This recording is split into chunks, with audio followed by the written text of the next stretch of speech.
Breaking ધારી તાલુકાના નવાગામ ખાતે ગત મોડી રાતે 11 સિંહો દ્વારા બળદ અને ગાયનો શિકાર કરવામાં આવ્યો હતો।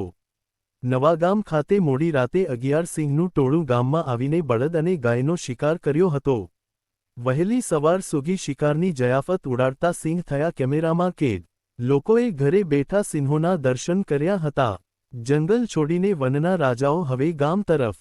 સિંહની ખૂબ જ મોટી વસ્તી ધારી તાલુકાની આજુબાજુમાં રહેતી હોવાનું ફરી આવ્યું સામે। ઘટનાની જાણ થતાં જ વન વિભાગની ટીમ ઘટના સ્થળે પહોંચીને આગળની કાર્યવાહી હાથ ધરી હતી।